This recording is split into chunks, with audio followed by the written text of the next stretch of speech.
Look, a package from a ready-to-eat meal in the trash can. To think a wife would slack off when it comes to cooking. While saying this, my mother-in-law held up the empty package from a ready-to-eat meal I had eaten last night. Those who sneak into homes using stolen keys and rummage through trash cans should not be the ones to talk. Being a mother of twins, I at least want the freedom to choose my own meals. Moreover, my mother-in-law's talent for ignoring others is exceptional. That's right. I should take a leaf out of her book. Watch and see. I will definitely shut her up. My name is Abby. Lately, at 35, I frequently dream of my young son and daughter each having a wedding at the same time. Moreover, at different venues. Even if they are twins, I always wake up thinking that managing 2 weddings at once is impossible. Every time I wake from these mysterious sleep talks, my husband worries, so he suggested, "How about an exorcism? It's not like it's an ominous dream. Besides, I have already slain a beast." The story begins before the children were born.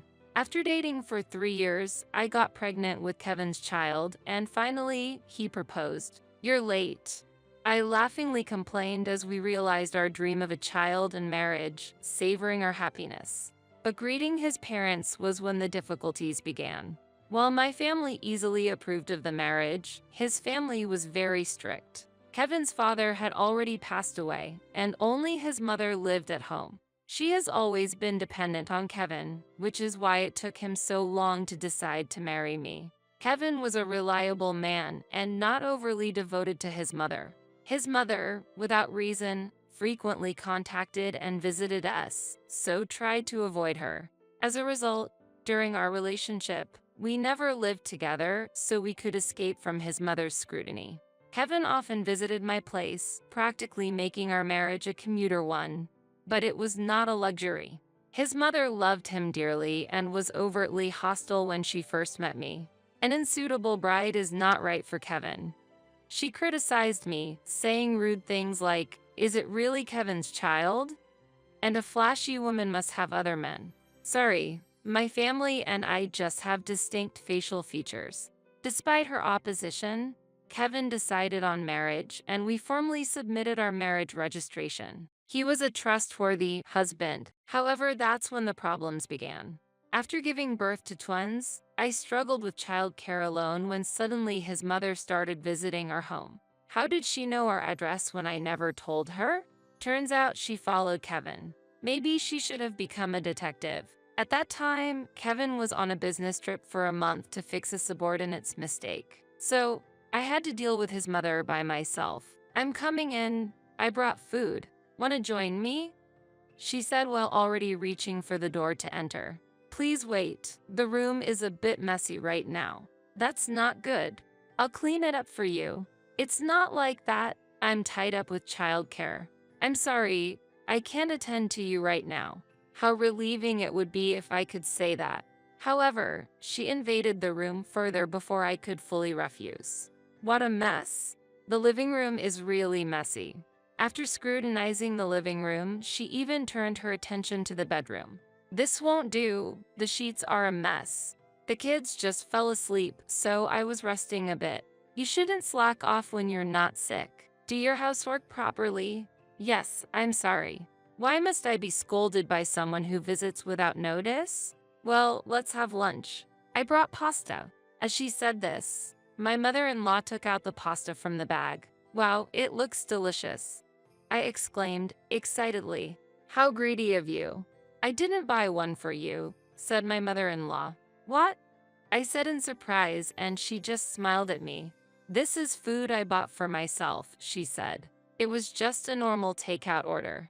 In the end, my mother-in-law enjoyed the pasta alone, saying, delicious, and made me bring her tea to enjoy her lunch. The visit from my mother-in-law woke up the children who had just fallen asleep. Even when changing the children's diapers, she scolded me, saying, "I'm eating, so please be considerate." I was relieved when she went home earlier than expected that day. But the next day, and the day after, she appeared at our house again. Even when I told her, "Please go home, I'm busy with the children," she insisted, "I will help with the children. I have experience." Her idea of helping was just to unnecessarily pick up the sleeping children. She would get angry when the children drooled and left the diaper changing to me. And it didn't stop there. As soon as she entered the house, she would open the fridge, eat whatever was inside, check the expiration dates, and criticize the brands of condiments I used. She scattered the snacks she brought on the floor and complained, "The floor here is dirty. You should clean more thoroughly." The floor was dirty because of her. While being busy and unable to do household chores, she would often criticize me, saying, "You haven't cleaned or you are careless with caring for the children." Just 2 weeks after her frequent visits began, I was mentally exhausted. Why can't I speak clearly? I am conveying it properly, that she's a nuisance. However, she would reply, "I'll be careful next time," but the next day she would pretend to have forgotten, saying, "Did you say something like that?" Asking her for something might be harder than teaching tricks to a bird. I received words of encouragement from my husband, who was away. "Don't think of her as my mother. You can ignore her, pretend not to be home, do whatever it takes to keep her out," he advised. Following my husband's advice, I began using the strategy of pretending not to be home the next day, and it was very effective. My mother-in-law began to leave disappointed, and peace returned to our home. Or so I thought, until the third day of using the silent treatment. An incident occurred. Fortunately, my mother-in-law didn't show up that day, so I went out relieved and had just returned from shopping. As I unlocked the door and pushed it open as usual, I heard the sound of the TV. What? Could it be that my husband has returned? Or could it be a burglar? At that moment, fear almost paralyzed me. "I've been waiting for you." My mother-in-law appeared from the living room. "Mother, why are you here?" "Because you've been avoiding me. Good thing I had a spare key." "What?" During one of her previous visits, she apparently secretly took a spare key that was stored in a shelf at home. I regretted not noticing it earlier since I was busy with taking care of the twins. But even if I weren't busy, it might be difficult to immediately notice such abnormal behavior. But it's good that I came. It seems you can't manage without me. The room gets messy the moment I look away. "What?" "But I just cleaned yesterday." I thought the room shouldn't be as messy as she said, but when I looked around the living room, it was clearly more disordered than before I left. Clothes pulled out of the dresser were scattered on the sofa and floor. The trash can had been knocked over, a strong smell of organic waste filled the air, and there were stains from the liquid of the organic waste on the carpet. It's only natural to think, could this devilish woman have done this? Seeing me speechless with dismay, she said with a smile, "Well, I'm leaving now, but please clean up this place." Unable to get the spare key back, and lacking the energy to tidy up the room while looking after the children. It really was the worst. However, this disordered, or rather, filthy room is also bad for the children, so I continued cleaning late into the night, even at the expense of my sleep. I even considered calling the police. Theft, trespassing, and vandalism are not things that should be excused, even among family. The next morning, exhausted, I was startled to be awakened by the loud volume of the television. The noise also startled the children, who all started crying at once. As hectic as this morning is, I thought hazily, wondering why the TV was on. As I feared, when I went to the living room, there was my mother-in-law enjoying watching TV while eating the rice crackers she had brought. As soon as she saw me, she exclaimed, "You're late. It's already 7:30. How long were you planning to sleep? You really are a laid-back daughter-in-law." "When I was looking after the house, I never slept this late," she scolded, and I felt my anger rising. "I was up late cleaning the mess you deliberately made yesterday. I wasn't sleeping until 10 or 12 o'clock. Who even gave you permission to enter the house?" Well, you blame others even though you don't clean regularly," she said. "How dare you? I do clean." When I argued back, she sighed and said, "Then I guess we'll have to do a surprise inspection," and started rummaging through the kitchen trash can. She wouldn't listen to me telling her to stop. "Look, a package from a ready-to-eat meal in the trash can. To think a wife would slack off when it comes to cooking." As she said this, My mother-in-law held up the empty package of a ready-to-eat meal I had eaten last night. She looked as pleased as if she had caught a demon by the neck. It's despicable to enter someone's house and rummage through their trash. I've had enough. Please give me back the spare key. To defy an elder like that, you really are an ill-mannered daughter-in-law. I'm not returning the spare key. I have the right to keep it. You have no right to use the key without permission and justify your actions like a thief. I shouted, and she snapped back, "Be quiet." As I protested, she showed her anger and threw the remote control at me with all her might. A daughter-in-law should just quietly do the housework and not think for herself. Just do as I say. You won't surpass me for 100 years. If you are unlovable, the grandchildren won't be dear to me either. I wonder if I should do something to those kids. Saying this, she shook me repeatedly and hit my head with the remote control that had fallen to the floor. Perhaps because of the accumulated fatigue, when a person is hurt too much, they start to feel that the other person is stronger. I can't win against this person. It might be easier to just obey than to feel this pain, I thought. Looking back, considering my mother-in-law's age, I might have won with a little resistance. But I am a rational human being. There's a rule that you shouldn't hit people, and I followed it. In the end, I allowed my mother-in-law to keep entering our house with the stolen spare key. When I consulted with my husband, he suggested changing the locks. However, I don't think that would stop her. She had figured out how to bypass not being at home before, and even if we changed the locks and continued to ignore her, she would, for example, ring the doorbell all day or loudly demand to be let in outside so the neighbors could hear. This won't fundamentally solve the problem. When I shared these concerns with my husband, he said, "I'll handle it," and managed to come home temporarily from work. A truly supportive husband. The next evening, when my husband returned home, he called my mother-in-law to our house. She had visited earlier that day as well, so I thought she might resist coming, but she complied obediently because it was my husband who called. "Kevin, you're back. I'm glad you called me." My mother-in-law was pleased. However, my husband greeted her with a stern expression. "Mom, is it true you came over uninvited and took the key?" Well, what a thing to say. Stolen sounds so harsh. I was just borrowing the key to help Abby with the housework and childcare. If you borrow it without permission, that's stealing. But I heard her say lend. Maybe Abby forgot, insisted my mother-in-law. Oh, here it starts again. Whatever I say, her usual tactic is to claim she doesn't remember. I couldn't help but snicker. At my laughter, my mother-in-law clearly showed her discomfort and glared at me. Abby hates me, so she always blames others. Such a daughter-in-law is too good for you, Kevin. You should divorce soon. I can't forgive her for deceiving my son, this unscrupulous daughter-in-law. She exploded in anger. Meanwhile, Kevin was desperately trying not to laugh. As I tried to suppress my laughter, my husband started to speak. "Mom, Abby has told you not to come over uninvited, hasn't she? I don't recall her ever saying that.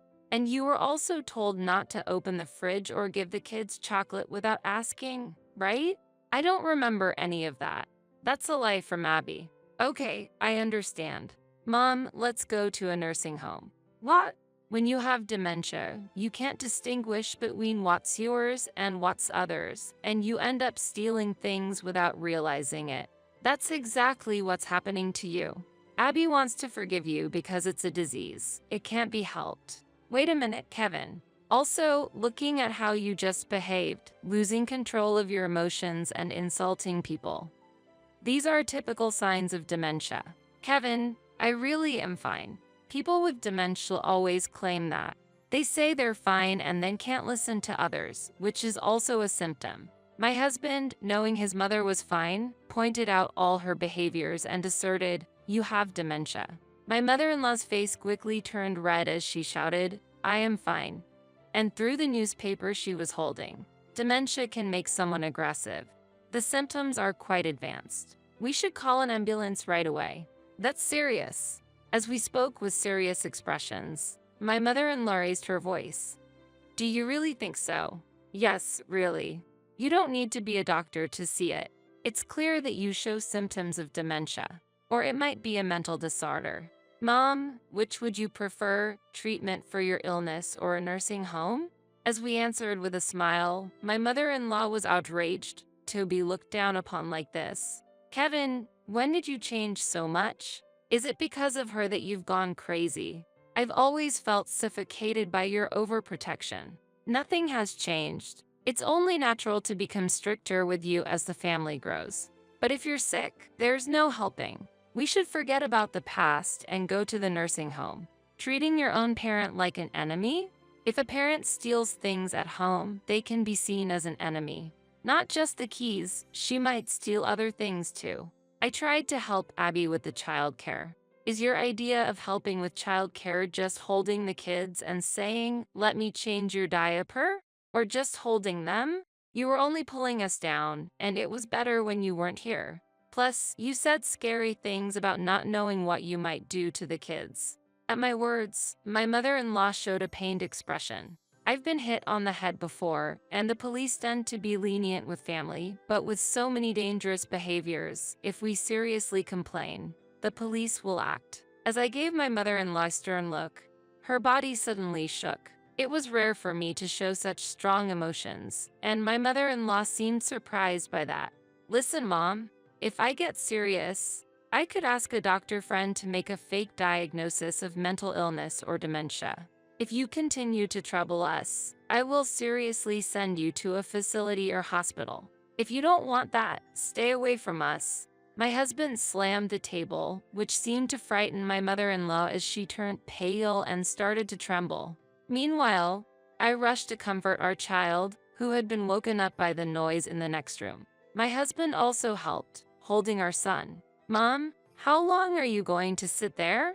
You're in the way. While my husband had called her over, ultimately saying "you're in the way" must have hurt her. My mother-in-law was sobbing, but children crying is welcome. But there's no sympathy for a thief's tears, my husband coldly said, and forcibly removed her from the house. We also retrieved the spare key, and the problem was resolved. There were times when I felt a bit sorry for my mother-in-law, but when I told my husband about the past mistreatment, he was furious and decided to deal with her decisively. He had to be thorough because being lenient might lead to her showing up again. Thanks to my husband's firm handling, my mother-in-law no longer appeared before us. However, unexpectedly, it seemed she started to show affection towards her niece, that is, my husband's cousin. Having lost the affection from her son and feeling lonely, she might have thought, if not my son, then another relative will do. She appeared around the cousin's house and even visited her, causing trouble. The cousin contacted us, asking to do something about Kevin's mother, but my husband dismissed it, saying, "We've disowned her. It has nothing to do with us." Hearing this, the cousin moved and hid herself to escape from my mother-in-law. As a result, she completely lost people to rely on. Meanwhile, my husband's work eventually eased, and he returned from a long business trip. This freed me from the harsh reality of raising our twins alone. I wanted to rely on my own mother then, but my sister was also pregnant, and I couldn't ask anyone else, so it was tough doing things like bathing the twins alone. I truly felt grateful for my husband's support. Now, the twins have grown and are in elementary school, and being a boy and a girl, it's interesting how they don't look or act very similar. Despite being in different classes, there are times when they bring home similar drawings or answer the same when asked what they want for dinner, showcasing the mysterious connection twins have. It seems they are connected by something beyond our understanding. My son has a somewhat philosophical depth, while my daughter is very bright and innocent. Usually, girls are said to mature earlier, but in our house, it seems the opposite. It's endearing how my son advises his sister on her failures, acting all big brotherly, saying, "You can do it if you try." On the other hand, my daughter sometimes retorts, "I don't want to be told by you." But that's cute too. Haha. Sometimes they argue, but they often discuss their worries more with each other than with their parents. Probably because they are each other's most important partners. I hope they stay close as siblings forever. But just because they get along well, I hope they don't end up having their weddings on the same day at different locations like I dream about. That's still a long way to go. It will be sad when the day comes for our kids to marry and leave home. But when that day comes, I'll send them off with all my heart. Until then, we parents will make sure to raise them into fine adults, so be prepared. Just kidding.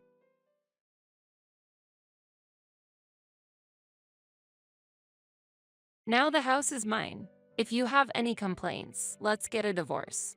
I felt giddy as Ben happily told me he had changed the house to his name shortly after my father's death. There's no way such a change of ownership could be that easy. I thought Ben might be misunderstanding something. If that's the case, I don't mind getting a divorce, but won't you regret it? Not expecting me to agree to a divorce, Ben exclaimed in surprise. What? There's no way I would regret it. Ben replied with full confidence. Will he truly not regret it? If so, I won't hold back either. If he regrets it later, it's not my concern. I laughed inwardly at Ben's naive thinking. I am Kathy Anderson, a 35-year-old public servant with a hard-working personality. I believe that my current profession as a public servant suits me the most. When I passed the civil service exam, my parents were very happy. It was because I was always told by my father to aim for a stable job as much as possible. If I was asked whether civil service jobs are stable, I'd have to say there's no certainty in modern society. However, at present, there are no major troubles, and I expect to continue working as a public servant. There's a reason why my father recommended a stable job. After graduating from university, he chose to work at a startup. Filled with enthusiasm for his new career, he aimed to improve his skills and jumped into a company with only 10 employees. However, sustaining a business for years is a significant challenge. The company my father joined unfortunately went bankrupt after 2 years. While struggling to find a suitable re-employment, my father decided to start his own business. Lacking experience, he started in the food industry and gradually grew his business. As the number of stores increased, he hired many employees and kept an eye on daily sales and profits. Since most of the stores were operated in renovated vacant houses or owned properties, there was no worry about rent. As a result, as the number of customers increased, the revenue grew, and he built a considerable fortune over 35 years. However, he also experienced many hardships during that process. The instability of a life as an entrepreneur accumulated daily stress. As profits began to rise, people motivated by money gathered, leading to difficulties in human relationships. Sometimes, employees would even take off with the store's funds. Building wealth was not easy. Therefore, I think my father wanted me to avoid the hardships he experienced and wished for a comfortable life for me. I am satisfied with my job as a public servant, a job that suits my nature. While not affluent, I can maintain a normal life without any issues. Hence, I believe stable days like these are the best. I'll be home late tomorrow, so I don't need dinner. That was my husband, Ben, informing me. This wasn't the first time he had said this. After dinner, while I was washing the dishes, I asked while wiping my hands, "Working overtime again? Is the factory that busy?" "It's a busy period right now." Ben works in a semiconductor manufacturing plant on the assembly line. Having worked in this job for 18 years since graduating high school can be extremely challenging, considering you process parts every day for 8 hours straight. It's nothing for me, but for Ben it seems to be easier than using his brain. I can understand since semiconductors have been scarce recently. Must be tough. Yes, so I might be a bit late. Understood. Take care. Lately, it's become common for him to come home late, sometimes not returning until after midnight in the worst case. I can hardly believe he's working this late, so he's probably having a drink somewhere after work. I understand the urge to unwind with alcohol, but I feel the frequency has increased too much. However, it's difficult to say that to Ben. Telling him not to drink when he's exhausted from his daily demanding job might provoke a backlash. Fortunately, his drinking expenses are covered by his own allowance, so it's not a big issue.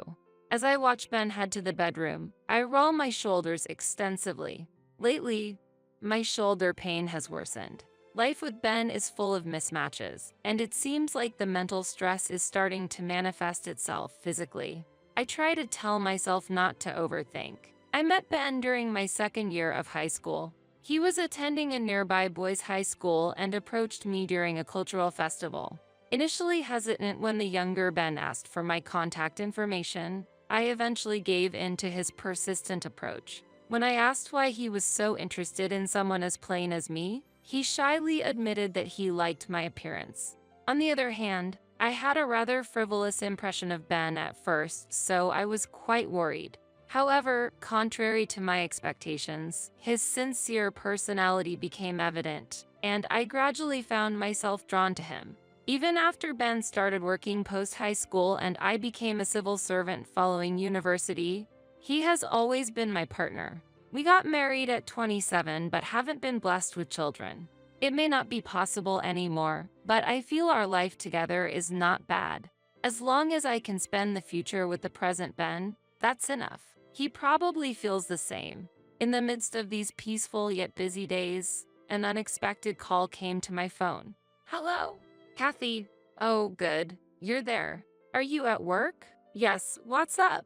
A call from my mother during a weekday in the afternoon was unusual, signaling something must have happened. I asked her why she called. We have a problem. Your father suddenly collapsed. And today, we got the results from the tests. He's been diagnosed with colon cancer. Dad has cancer? I can't believe it.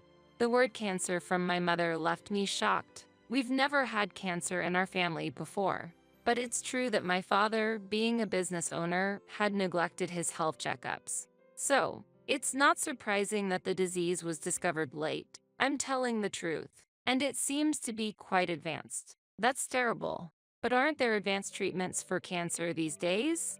Unfortunately, in his case, they said he only has a few months left. A few months? That's unbelievable. It was an unbearable reality. At 60, my father's rapid cancer progression made sense.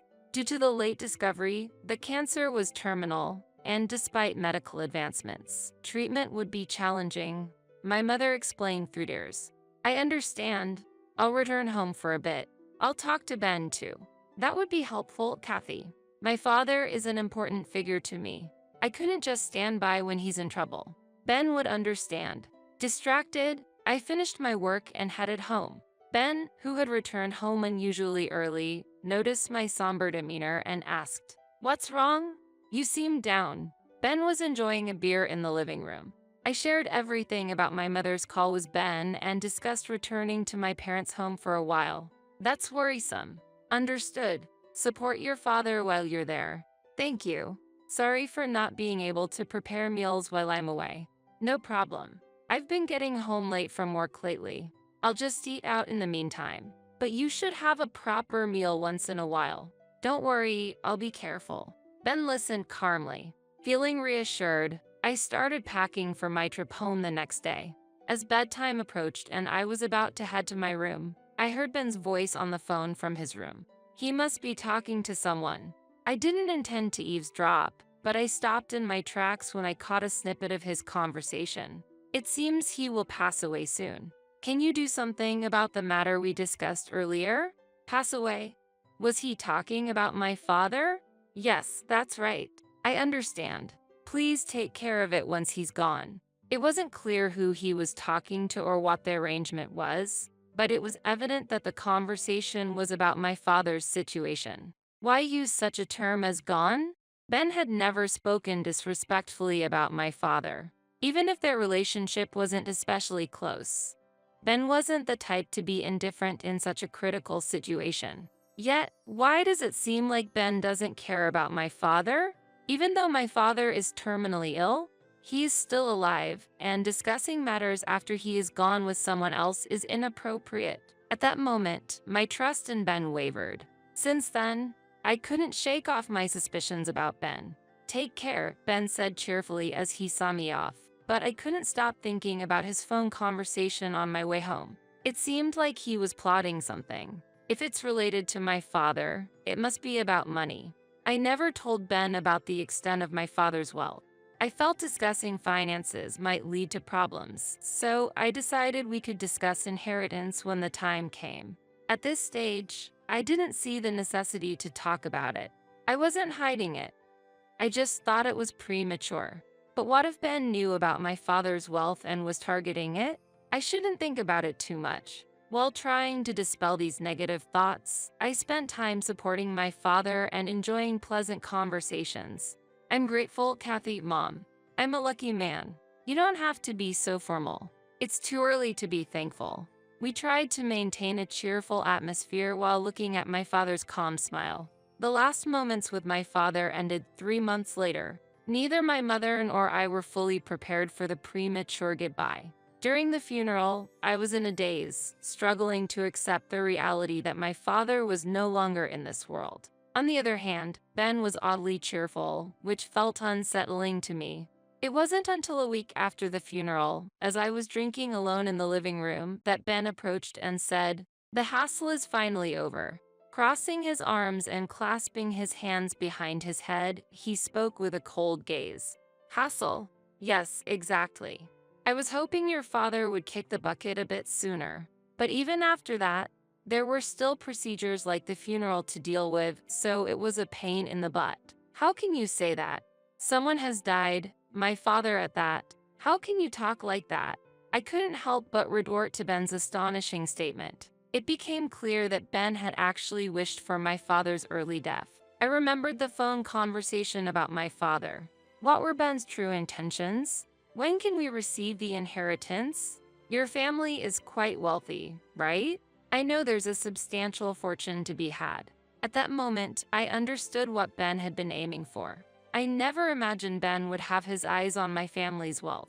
I had never discussed my family's financial situation with Ben. However, it seems Ben knew that my father had substantial assets. You look like you're wondering how I knew. I can understand. My family was always poor. Securing daily meals was a struggle. On the other hand, I heard your family was wealthy and your parents often went on trips. Just that fact alone made it clear your family was affluent. That's why I made some inquiries beforehand. Inquiries? With whom? Ben used the word inquiries after guessing my family's financial situation. The day Ben was on the phone in the bedroom flashed through my mind, and I wondered if that was the inquiry he mentioned. I asked a real estate lawyer acquaintance about the old man's inheritance. "I'm going to make sure to receive the inheritance properly." "What?"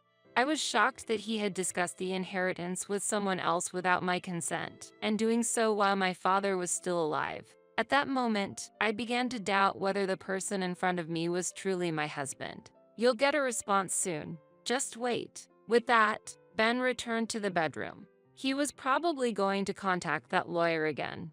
I was just astonished by his unbelievable actions. Why would he investigate my family's inheritance on his own? Is there any other spouse who would do such a thing? Inheritance is a matter our family should discuss, not for Ben to get involved in. My trust in his actions wavered, and I started avoiding conversations with him. We spent some time without speaking, but the situation changed drastically a month later. Putting aside Ben's previous comments on inheritance, the estate was formally transferred to my mother and me. I inherited my father's mansion worth $2 million and felt the weight of this asset. I had no intention of moving into the mansion right away, and it seemed a waste to just leave it unused. While I was contemplating whether to turn it into a vacation home or sell it, Ben suddenly spoke to me after not having exchanged words for days. "Hey, Kathy, how are you doing?"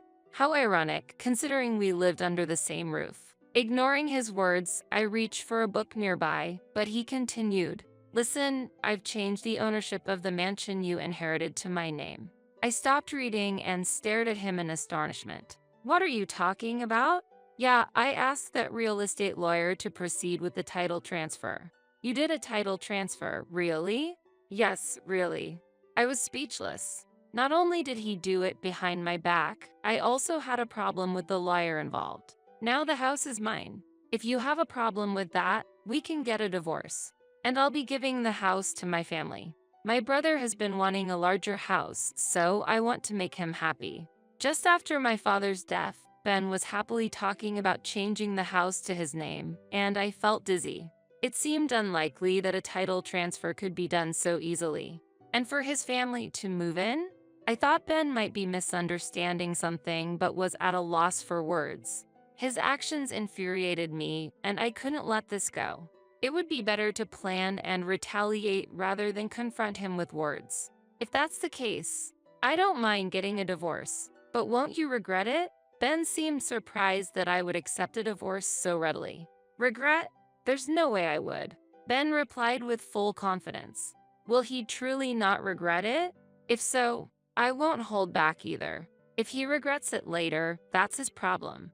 I smirked inwardly at Ben's naivety. I decided to use every means possible to gather information about Ben's personal life. I decided to take a vacation and inspect Ben's room while he was at work. Ben's room was a mess, with various items scattered all over the floor. There, I found something and quietly slipped it into my pocket. Next, I reached for the computer on Ben's desk and launched the messaging app. I see, this person is the real estate lawyer dealing with legal issues. The messages exchanged with James Owen were appalling. They were mostly about money. The discussions were about how to illicitly acquire funds. I sighed in surprise. It seemed pitiful that Ben was following such a person's instructions. After leaving the room, I headed to a certain location. After repeating tiring tasks, I went to confirm Ben's greed. The deeper I investigated, the more I realized what kind of person I've actually been living with. That sent a chill down my spine. After concluding the investigation about Ben and feeling completely detached, I decided to file for divorce. My marriage with Ben ended legally once the divorce papers got granted at the municipal office. It was an unexpected separation, but I no longer had any affection towards Ben, who disdained my father. The Ben I knew was nowhere to be found. The investigation revealed Ben to be an unbelievable person. After submitting the divorce papers, the house was no longer mine. In fact, the house was purchased in Ben's name from the beginning, with a mortgage taken out. I considered moving out, but Ben did not return to the house afterward. He's probably living in the mansion I inherited. He might be living comfortably now, but how long will that happiness last? I calmly thought about Ben's future. 3 days later, Ben finally appeared before me. Kathy, has the divorce already been granted? He asked anxiously as he entered through the front door. He came back suddenly and asked an impertinent question, to which I responded, "What? So, we're divorced, right?" Ben exclaimed loudly. He seemed to be in extreme distress. Yes, it was granted 3 days ago. So, we are now strangers to each other. What does that mean? Disappointment gradually appeared on Ben's face. Despite his own desire for divorce, I wished he wouldn't adopt a blaming attitude. Why would you make such a unilateral decision? Divorce, really? Unilateral? You're the one who wanted a divorce, remember? What are you talking about now? Ben fell silent at my logical response. His sudden issue with the divorce was clear to me. Kathy, please, let's start over. Otherwise, I'll. Ben knelt down, looking dejected. While feeling sorry for him, I asked, did something happen? I had a rough idea of what was going on, but decided to delve deeper. Just now, debt collectors came looking for me. I tried contacting James Owen, but he seems to have changed his phone number and I can't get through. I sent an email but got no response. It looks like I've been deceived by him. James Owen was that self-proclaimed real estate lawyer. While Ben's explanation was fragmented, I grasped the gist of the situation. It became clear what Ben had been involved in when I searched through his room. It seems you were obsessed with gambling. There were gambling receipts scattered all over your room. I also investigated your visits to the local casino. You've been going there for almost a year, right?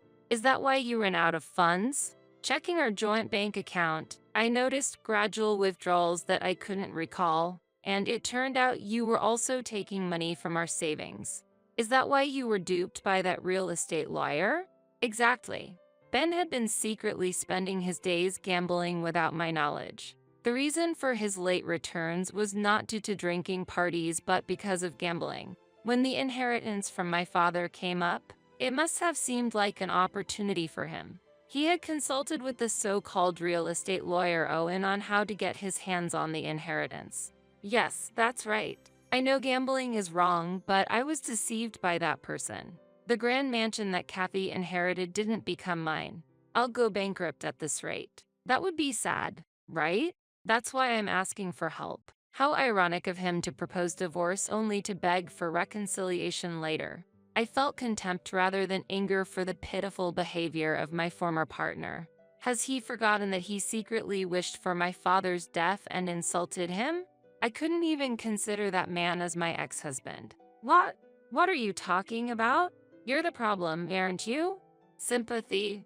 I have no such feelings for you. After all, getting deceived was also due to your carelessness. The real estate inherited from my father is in my name and not subject to division. Changing its ownership without consent is impossible. Yet, you were naive enough to get deceived by James Owen, and now you come asking for help? I will never forgive you, not in a lifetime. Seeing my face filled with anger, Ben got scared. I opened the front door, leaving him aside. If you don't mind, I will move to the luxurious house I inherited from my father. As for you, try to manage your life in this house. Oh, and don't forget about the loan repayment. Good luck. Wait, despite his call from behind, I coldly left him behind and walked away with dignity. 7 days later, I was surprised by an unexpected call. Seeing the name displayed on the screen, I couldn't believe my eyes. It was Ben's mother. I answered the phone, anxious that she might criticize me for the divorce. However, the words I heard were completely unexpected and surprising. Kathy, I'm truly sorry. My son seems to have committed something unforgivable towards you. I'm honestly at a loss for words on how to apologize. Her voice was filled with deep regret and apology. I responded with some confusion. No, there's no need for an apology. Please don't worry about it. But she didn't accept my words. No, I can't just leave things as they are. I heard my son is trying to have you shoulder his debt repayments, and I'm both shocked and profoundly disappointed. We plan to give him strict guidance at home from now on. I've warned him to be prepared for a tough time. We won't let him gamble ever again, and we'll teach him the importance of money management. For a while, he'll have to take on all responsibilities for work and home life on his own, she expressed her firm resolve. Ben's mother felt strong anger towards her son's inappropriate actions, and he was about to face some harsh days, she passionately explained. I secretly hoped to see how Ben would confront this, feeling this was a just retribution for him, who scorned my father and tried to swindle away the property I cherished. I had no ounce of sympathy for him. I genuinely hoped he would dedicate himself to repaying his debts. And as planned, I moved to the magnificent mansion I inherited from my father. This new home, furnished and requiring no additional purchases, filled me with a profound sense of satisfaction for the new life ahead. Although I left behind clothes and other small items at the old house, the excitement for the liberating life ahead made me unstoppable. The new residence was spacious, an extravagance for one person. Currently, I'm not keen on remarrying. However, if fate smiles at me and I meet a soulmate again, I'll invite that special person to this expansive living space. Imagining the expression on the future spouse's face as they enter this house brought a smile to mine. This hopeful anticipation is a significant light of hope for me now. And I sincerely say, thank you, Dad. This valuable house, his last gift, is more than a physical space. It's the foundation for starting a new life, a place that connects me to the past and steps into the future. I've become part of the household with Cindy and the others. They need their private space, so you and Nicole will give up your room to Cindy and Ben. At dinner, my husband Aaron told me about the sudden cohabitation with his sister-in-law Cindy and her son Ben. Confused, I naturally questioned Aaron. Why did it come to this? I haven't heard anything. Does this mean we're losing our room? Faced with Aaron's matter-of-fact attitude, both Nicole and I raised further questions, but he continued without showing any consideration for our concerns. You two should spend time in the living room. It's better for Cindy and her family to have a private room so they can relax and feel at ease. What does that mean? Cindy has been struggling to find stable employment ever since her divorce. Who else will support them if not us? But what about the living expenses? We can afford to take in Cindy and her family. Don't worry, I'll cover those costs. Besides, you're living off the money I earned too, so don't complain. If you want to stay here, do as I say. Why do we have to make space for them? It's unreasonable to defy the family breadwinner despite the fact you have to rely on my income. You claim to be working in your room, but you're just playing on the computer. If you're unhappy, consider divorce, Aaron coldly stated, despite Nicole being nearby. His words made me feel my love for Aaron fading. Hiding my disappointment, I calmly responded to him. Understood. I'll have the room cleaned up by Saturday. I, Jennifer, am a freelance web designer working from home, living with my husband Aaron and our daughter Nicole. Thanks to my uncle Dan, we live in a comfortable 4-room high-rise apartment close to the station. Jennifer, would you like to live in my apartment? I bought it but often relocate for work. As a bachelor, I'd appreciate having someone reliable living there, he offered. Really? Your apartment is quite luxurious, isn't it? Yes, but an unused house deteriorates. If my beloved niece and her family could enjoy living there, it would make me happy. Thank you so much, Uncle. We gladly accept your kind offer. Aaron, please take good care of Jennifer. He has always treated me like his own daughter and was very happy when I got married. Now, under the guise of being entrusted with the management of the apartment, we live there for much less than the market prices would allow. Located in the prime area of New York City, the apartment offers a child-friendly environment and convenient commute, satisfying Aaron greatly. What if we make this room our bedroom and Nicole's room? Sounds good. What will we use the other rooms for? How about turning each room into a room for private use? Having a workspace would make my work more efficient. I like that. I've been wanting space for my hobby items too. And just like that, we designated the rooms as follows: Aaron's space, our bedroom, Nicole's room, and my workspace. Initially, our new home felt very comfortable, and there seemed to be no issues. However, 3 months after moving in, the situation began to change. Hey, big brother, thanks for having us over. Welcome Cindy and Ben to our home. Hello. My sister-in-law, Cindy, and her son Ben started visiting weekly. Your place is so convenient for shopping and relaxing. The rent must be quite high, right? Well, yes, but I earn enough to manage. I'm jealous, Jennifer. Being supported by my brother. BDW, can I have some coffee? And hurry up, will you? And Jennifer, I'm thirsty. Please give me some juice. Hurry up, hurry up. Jennifer, since Cindy and her family are here, don't lock yourself away. Hurry up and entertain them. You really lack consideration. I'll get it ready now. When Cindy and her family visited, Aaron insisted on hospitality without considering if I was busy with work. It seemed Cindy and her family didn't care about my burden and took the forced labor on me for granted. After they left, I quietly shared my feelings with Aaron. Hey, when Cindy and her family visit every week, it's hard for me to concentrate on work. It's not a big deal. Prioritize your family more. But they have their own family, and they treat me like I'm just here to do housework. Sigh, Cindy is going through a tough time after her divorce. She's raising a child on her own, so at least welcome her when she comes over. Don't be so narrow-minded. It's not like that.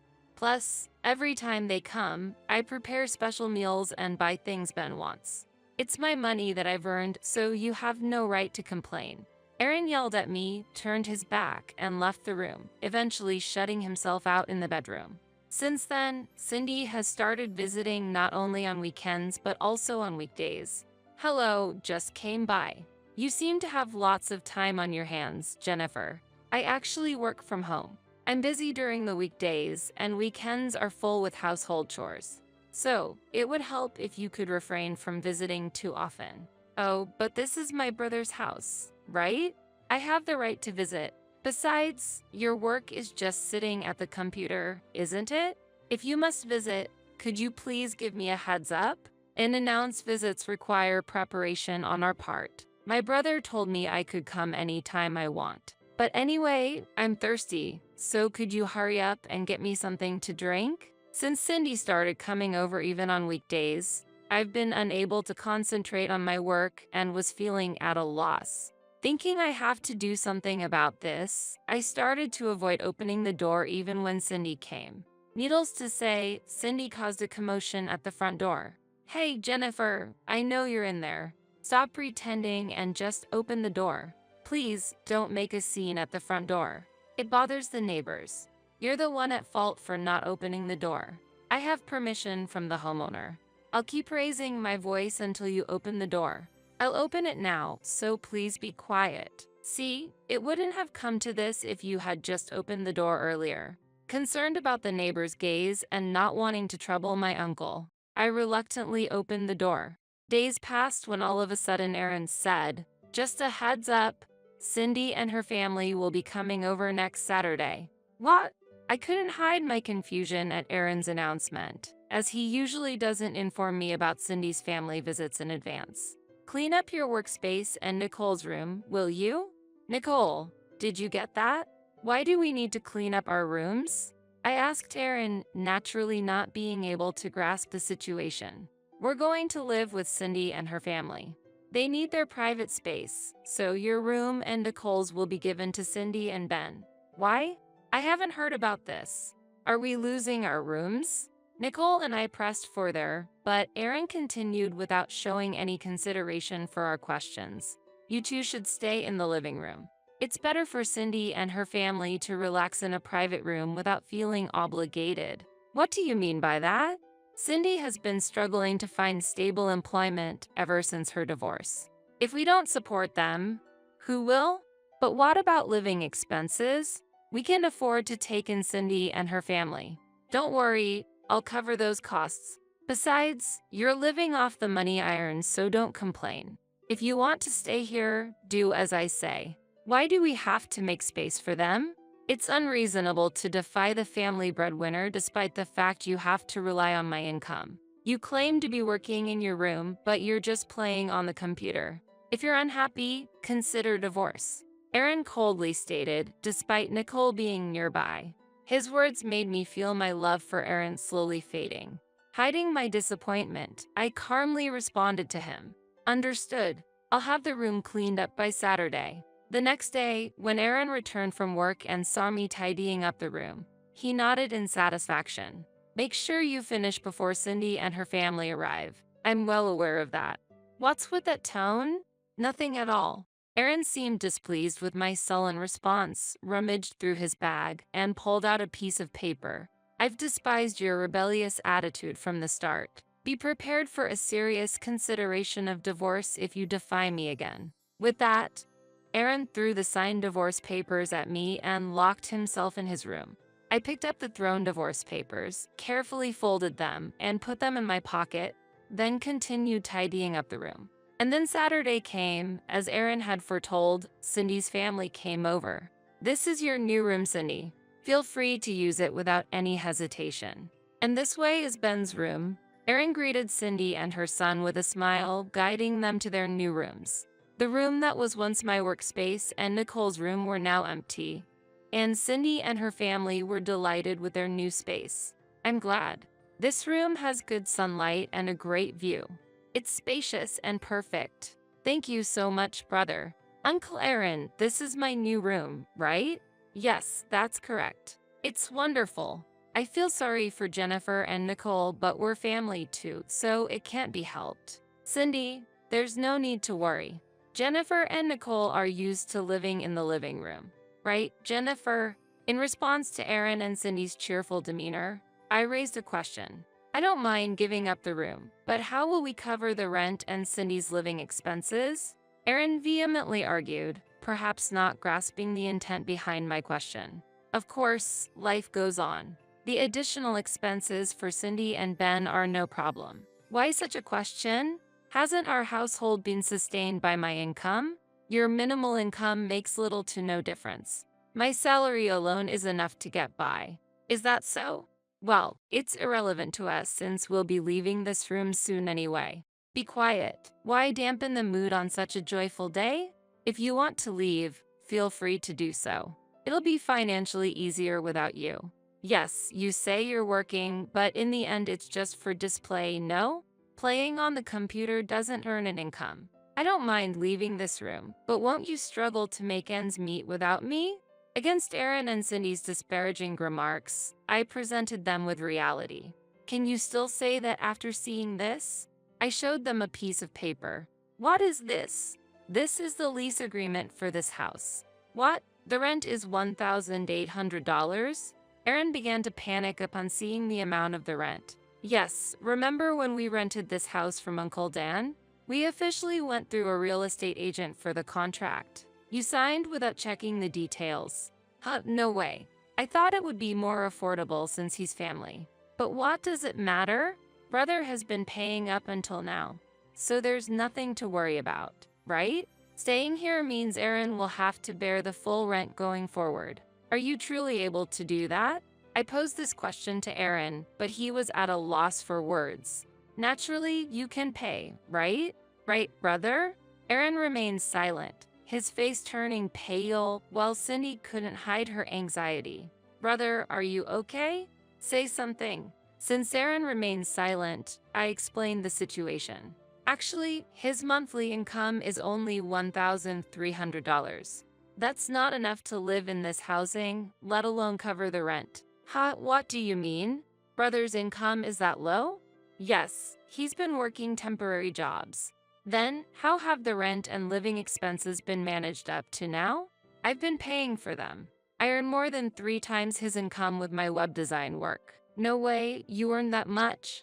It might be hard to believe, but it's the truth. I've been silent about it, maybe giving you the illusion that you were supporting the household alone. But in reality, living here was impossible on your salary alone. That means Nonetheless, despite your excessive spending on Cindy and Ben, you've not contributed enough to the household, not realizing who was actually supporting the household. You've been truly ignorant. Aaron was speechless against my rebuke. At that moment, Cindy said smoothly, "But if my brother, who is your husband, defaults on the rent, you, as his wife, would also be responsible, right? Ultimately, you'd be in trouble too. Yeah, and Uncle Dan would just be saddened if he knew you were defaulting." When Aaron brought up Uncle Dan, I was just astonished. But Aaron and I are already divorced, so it's irrelevant to us. Divorced? I wasn't aware of that. Forgot about the divorce papers you gave me? I've already signed and submitted them. That was just meant to intimidate you. What are you saying now? I never thought the divorce would actually go through. I wasn't serious. But it's already been officially accepted at the city office, so it can't be undone now. How? Aaron weakly fell to his knees upon facing his reality. If you can't pay the rent, you should move out soon. We can't trouble Uncle Dan. As I tried to leave, Aaron and the others hastily tried to stop me. It was my fault. Let's all get along as a family. Uncle Dan provided this house hoping for that. That's right. We'll return your former workspace. Ben and I can share one room. That should be no problem. Their self-serving proposals only fueled my anger to its peak. Don't make fun of me. I can't allow you to waste Uncle Dan's kindness like this. We're already divorced. We're neither a family nor anything else anymore, just strangers. Leaving those words behind, I left the apartment. Later on, it seemed there was an attempt by Aaron and the others to stay in the apartment. But Uncle Dan decided to revert the rent to market price after hearing from me. I had significantly reduced the rent to less than half the market rate, thinking my niece's family would live there. If Jennifer and her family are no longer there, I'll revert the rent back to the original price. We can afford to pay $4,000 a month. Brought back to reality by Uncle Dan, Aaron and the others were forced to leave the apartment and look for a new place to live in. Due to their income situation, they could only afford to live in an old one-room apartment, barely making ends meet there. Since life was difficult with just Aaron's income, Cindy also had to look for a job. But good jobs were hard to find, and it became a neighborhood rumor that fights between Aaron and Cindy were endless. On the other hand, Nicole and I started unpacking in our new home. Sorry for deciding to move suddenly. The old house was nice, but this new one is lovely too. I like it. Seeing Nicole smile like that, I sincerely vowed to cherish our time together, ensuring our family would live happily and harmoniously in our new home. It seems my husband has been possessed by an evil spirit. This house will be given to Jenny.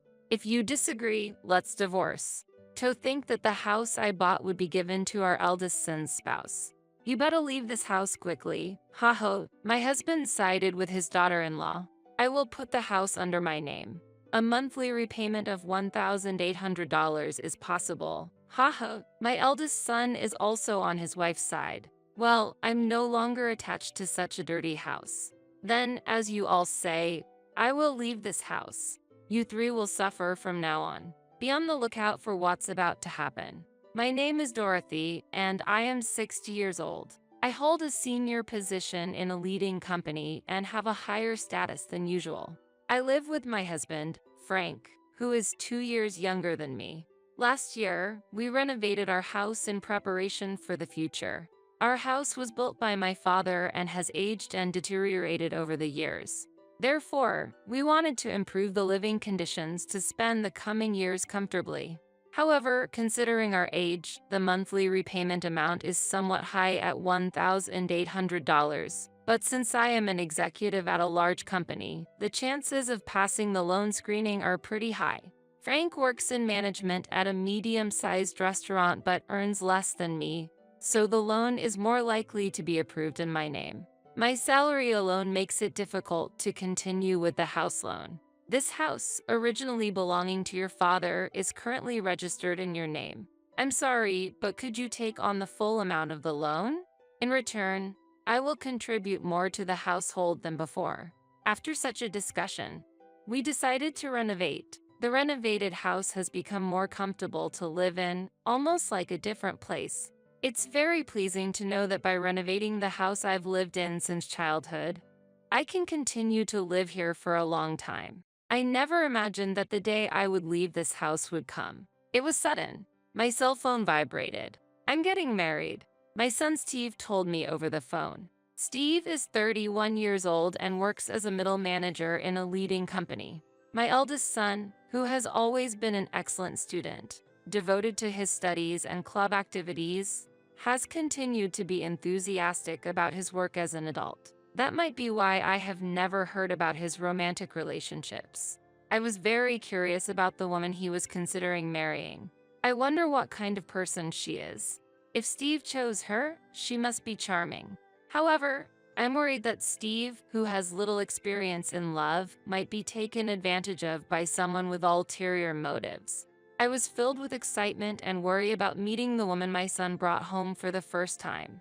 Then, the day of the first meeting arrived. A woman with brown hair and a white chiffon dress, exuding purity, came to visit. I'm Jenny, please take good care of me. She was polite and charming, making for a likable first impression. I'm honored to meet you, father and mother. She smiled, showing her sparkling white teeth. If it's her, I can entrust my son with ease. I felt this way, and it seemed Frank shared a similar opinion, showing a smile. She's a wonderful girl. When Frank murmured that, she said, I'm so happy to hear that from you, Dad. I look forward to getting along with you. Gripping Frank's hand tightly and looking back at him. What's happening? Her intimacy surprised me, and I was a bit bewildered. Steve seemed surprised as well. However, a complex expression appeared on Frank's face. It wasn't jealousy, but it wasn't a comfortable feeling either. What are you doing? I asked, wishing for her to avoid such actions for my son's sake. She panicked. Oh, I'm sorry. I shouldn't have done this upon our first meeting. And quickly apologized, withdrawing her hand from Frank's. I'm often told that I don't understand personal space. It's not intentional, but I'm truly sorry. It seemed like it really wasn't intentional. Still, I was somewhat surprised by her actions, considering I initially had a good impression of her. However, Steve truly loved her. Yeah, Jenny might have a strange sense of personal space. Haha. but that's part of her charm. I'm not good at talking with women, but she approached me proactively. That's why we could become so close and consider marriage. I didn't expect Steve, who is usually passive towards the opposite gender, to change so much because of Jenny. Please take care of Steve. Despite various emotions, if she is a good person, everything will surely be okay. I accepted their engagement. Afterwards, things progressed swiftly, and within a few weeks, they had officially submitted their marriage registration. I wished for the best for their future happiness. One day, half a year after they got married, I'm home. When I returned from work, there were unfamiliar women's shoes at the entrance. Stepping into the living room, I found Jenny. "Oh, Mother, welcome back." The table was littered with empty cans and bottles of alcohol. It seemed they were enjoying some drinks. "What's this?" I wondered about the two of them having a party without Steve. I happened to meet Jenny on my way back from work. We talked about wanting to get closer, so we decided to drink together. But since it was before payday and money was tight, I suggested drinking at home. Why have a party at home? It would have been ideal if Steve also joined, and we all could have had fun together. I don't want to intrude on the newlyweds, but it would have been better if we gathered at Steve and Jenny's place. I tilted my head and answered, "Indeed, we could have done it at our house, but the beauty of this residence is exceptional, and our place is a bit messy right now." Jenny's speech was unclear. She was slurring her words, clearly quite drunk. Hearing her normally precise speech become lax under the influence of alcohol was unexpected. But what was the reason for enjoying the alcohol just between the two of them? "Why didn't you call Steve?" I found it unusual for a daughter-in-law to come to her in-law's house to drink, especially during the honeymoon phase. After seeing them together, I started to look for Steve. Steve is currently busy with work and working late into the night. Because of that, I've been feeling very lonely. Jenny said, starting to cry. "It's okay, Jenny, you've done nothing wrong. The problem lies with Steve, who leaves you alone despite being newlyweds." Saying this, Frank gently stroked her head. "What, Father? What is this situation? I feel increasingly uncomfortable." "Look, Frank, Jenny is Steve's wife. It's wrong to do this, especially to Steve." I scolded Frank for his excessive behavior. And then, suddenly, "Oh, don't be so harsh on Father." Jenny stood up for Frank. "What?" I reflexively uttered in surprise, confused by her statement. I had a lot I wanted to say, but the day's fatigue made everything feel bothersome. "I'm going to take a bath. Please clean up after yourselves," I said with a sigh and headed to the bathroom. Afterwards, I called Steve to explain the situation, and he replied that he would leave work and come to pick her up immediately. Jenny's behavior seemed very odd to me. However, the fact that Steve rushed over to get her showed me how deep his affection is towards her. But I couldn't shake off the feeling that their future domestic life might be somewhat troublesome. Reluctantly, I decided to give advice about their future life when Steve arrived. While lost in thought in the bathroom, quite some time had passed. Returning to the living room with a somewhat dazed mind from the heat, Steve should have already picked up Jenny, but oddly, despite coming by car, they both seemed to be enjoying alcohol. "Steve, you came by car, right? Why are you drinking?" I asked, to which Steve, appearing drunk and cheerful, replied, "Actually, Jenny told me to drink, and it turned out we're staying over tonight. It's good news that my son is staying over." However, the unexpected accompaniment of his wife was somewhat concerning. The decision felt quite abrupt. "What?" I was inwardly astonished, but Steve had already drunk alcohol. "Hey, Mom can drive you. It's okay." I didn't want the daughter-in-law to stay over. Despite feeling tired, I offered to drive them home. However, Steve said, "Come on, it's okay. You're tired too, right? Why don't you join us for a drink instead?" With an innocent smile. At that moment, I found myself speechless without any room for argument. Haha, huh? At that instant, a feeling of discomfort sprouted within me. Suddenly, Jenny looked at me with a smirk, as if her smile harbored some conspiracy. Could it be? It seemed like she was laughing at my puzzled appearance. "It's just my imagination, right?" I truly hoped it was a misunderstanding, but in reality, her plan had already been set in motion at that point. The next day, Jenny apologized deeply for her missteps multiple times. "I am terribly sorry," she said before leaving, and I felt like peace had finally been restored, overwhelmed by fatigue. But when I returned home that day, Jenny was there again. Steve was nowhere to be seen. Disheartened by the previous day's events, there was a change in her demeanor. "I'm sorry for the inconvenience again, but I really wanted to apologize in person," she said, handing over some sweets. "I too lost my composure yesterday. I'm truly sorry." Frank seemed regretful as well. Seeing their remorse, I decided to forgive them this time. "I appreciate it." Jenny seemed genuinely relieved, but perhaps because the situation was quite awkward, she stopped visiting our home afterwards. Honestly, I did not want to get deeply involved either, so I was grateful for that outcome. Then one day, Frank, with a serious look, said, "I have something to tell you." As I waited in the living room, wondering what was going on, Steve and Jenny visited for the first time in a while. "It's been a while," I greeted, but they seemed to ignore my words and passed by as if they hadn't heard me. Perhaps my voice didn't reach them. Suddenly, Frank declared loudly, "This house will be given to Jenny. If you disagree, let's divorce." "What?" I was astonished. The discussion of transferring the house to Jenny came out of nowhere. It was a baffling situation. While I was confused, Jenny said, "Please, leave this place." "What does she mean?" "I'm confused." "Wait a minute. What do you mean by transferring the house to Jenny?" I asked, to which Frank replied, "You've been making Jenny suffer, haven't you? That's unforgivable. She's such a good girl. Making her suffer. There's no such fact." However, Frank refused to listen to my argument. "Shut up. I heard it from her. That's why she was crying, saying she couldn't go home." Frank continued angrily, with Jenny shedding tears. "Why has it come to this?" Then Steve also burst out in anger. "I never thought my mother could do such a thing. You're horrible." The more I denied, the angrier they became, and Jenny's tears didn't stop. "That's why we're going to divorce. Leave this house immediately. I plan to continue living here with them." I couldn't understand why I had to transfer my own house to Jenny.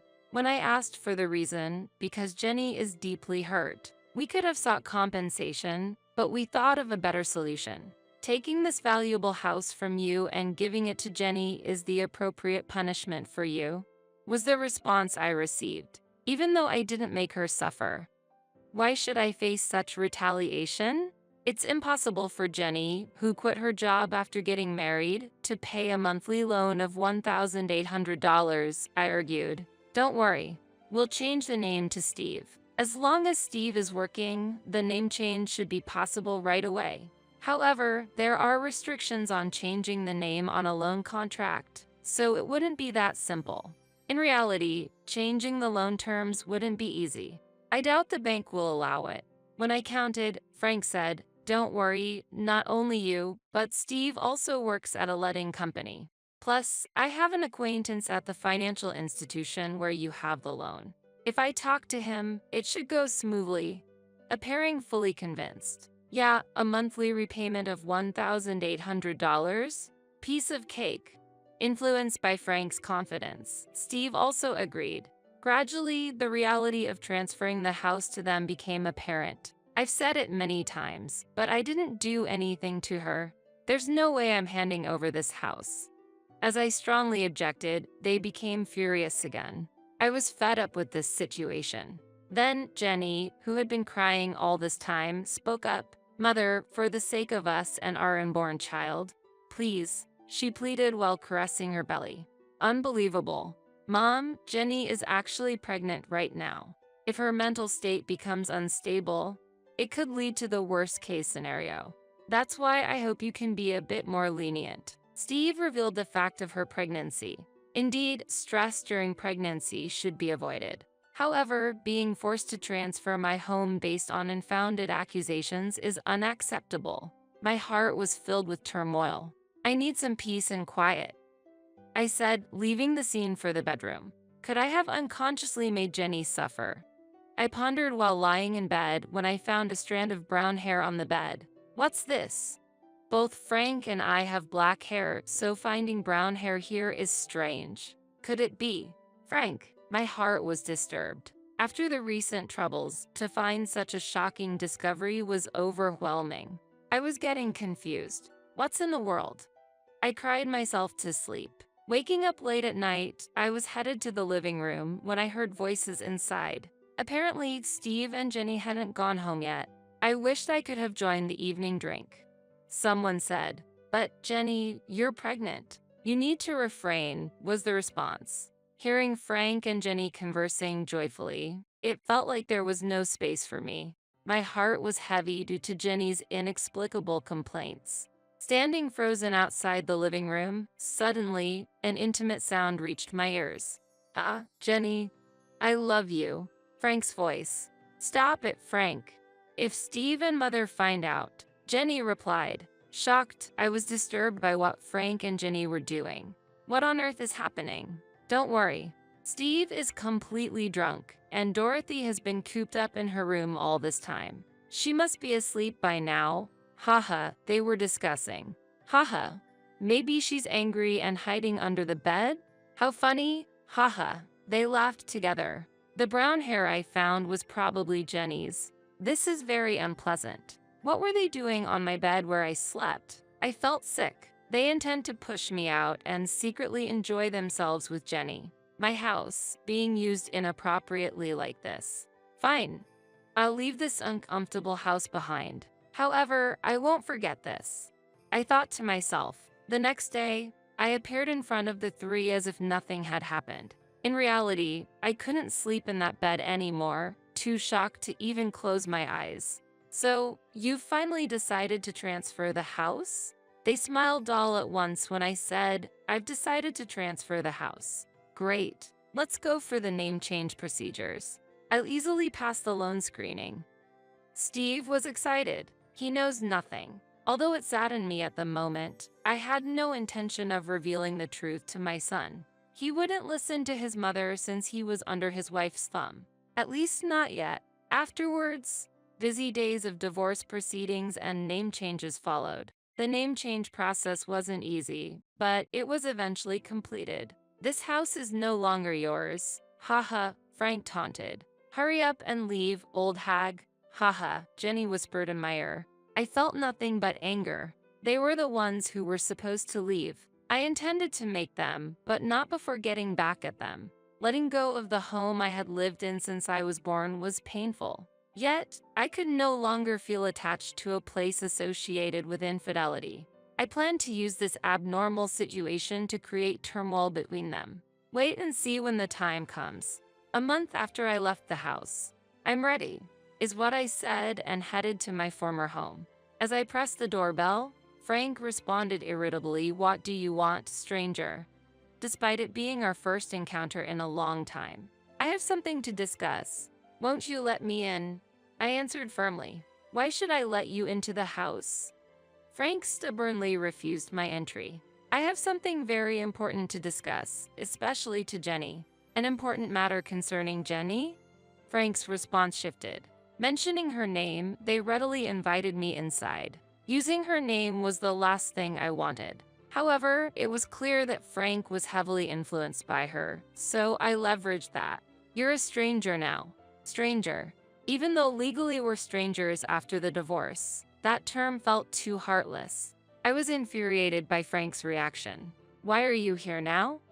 They became more guarded. "I want you to see this," I said, displaying some photographs. "What is this?" Their surprised voices filled the room. The photos were of Frank and her on a date, captured by a detective I hired to follow them after our divorce, recording their moments together. "Wait, what? This is..." Steve was unsettled. "So what? We're just daughter-in-law and father-in-law with a good relationship. Nothing more, right? Why would you take such meaningless photos?" "What do you want?" They insisted they were just close. "Really? Then what about this?" I pulled out my smartphone and played a certain audio. "I've always liked Jenny. Keep your voice down, or Steve and my mother-in-law will hear." Their voices and inappropriate sounds were recorded. What's this? On the day I discovered their relationship, I had secretly recorded their conversation. You're just misunderstanding. Frank desperately tried to explain. Misunderstanding? This is clearly a problem. Steve erupted in anger. Jenny just looked down. I pressed further. Let me ask you, whose child is in your belly, really? Steve's complexion changed. Could it be Dad's? He was lost for words. That's impossible. He always comes. Oh, she inadvertently confessed. You admitted it. You just said it. Their argument intensified and Frank and Steve got into a scuffle. Ouch! Jenny seemed to be in pain, which made them stop fighting. I seized the moment. Haven't I always said? I didn't make Jenny suffer. Did you lie to get rid of me, to convince Steve? Steve was shocked. No, I'm the worst. Why didn't I believe my mom? He blamed himself for being swayed by Jenny and doubting his mother. It's so clear now. We should talk about this. Steve raised his voice at them. Initially silent, with all this evidence, are you considering a lawsuit? Apparently, Jenny initially had genuine feelings for Steve. But upon visiting our newly renovated beautiful home before their marriage, she began to desire it. My family home was a bit run down, and I aspired for such a beautiful house. The interior was also quite lovely. She tearfully explained. Wanting the house, she decided to get closer to Frank, using opportunities when he returned from work to drink without Steve. The months she didn't visit the house, she became close to Frank, plotting to get rid of me. You could have just suggested living together from the start. When I said that, she remained silent before finally responding. I don't have a positive impression of mothers-in-law. My own mother and grandmother were always fighting, and my grandmother constantly bullied my mother. So, I wanted to avoid living with my mother-in-law. Getting rid of you was the only solution to live comfortably in a beautiful house. If she had such an image of a mother-in-law, she wouldn't want to live together. But to go as far as taking my husband. However, how did Frank perceive this situation? I knew I was being used, but I fell for her the moment we exchanged greetings, shook hands, and she smiled at me. Despite knowing he was being used, Frank fell in love and decided to abandon me to keep her by his side. You guys are really unforgivable, Steve said as both of them looked down, tears streaming down their faces. Steve decided to get a divorce. DNA tests on the newborn confirmed Frank as the father. I won't be paying child support, he declared, demanding alimony from them. I made a similar choice. I never thought I'd be demanding alimony from my own father. I gently patted Steve's head as he sobbed. Our lives were thrown into chaos because of a foolish woman's actions. However, the life that got thrown into chaos the most was her own, which she would regret forever. My prediction was spot on. 2 years later, she chose to continue living with Frank in a de facto marital relationship, claiming it was for the child's sake. And to work and raise her child, she had to leave her newborn at daycare. Today, Grandpa, Dad came to pick you up, huh? She seemed to attract attention from other mothers at the daycare. While the children played well together, she felt lonely not being able to make any mom friends. Additionally, when she explained her divorce and relationship with Frank to her parents, they got furious, directing their anger at Frank too. Now, she is estranged from them. This was all the result of her own choices. Meanwhile, Steve lives alone in that house. I wanted to sell it, but that would be too cruel to Mom. After all, this is the house where Mom has lived all her life. I couldn't sell a house filled with such memories. He felt disgusted by the house and considered selling it but couldn't due to guilt, possibly influenced by my repeated expressions of discomfort towards the house. He arranged for house cleaning and disposed of all possessions belonging to Frank and her. Steve, acknowledging the trouble caused by her, said, "It might be because of that woman, but I've troubled you, Mom. You might not be able to forgive me, but please let's meet up sometimes. Visit the house. And let me be a good son to you from now on." And gave me trip tickets. Steve has shown deep remorse. Although I can't forgive him just yet, I'm willing to work towards restoring our relationship.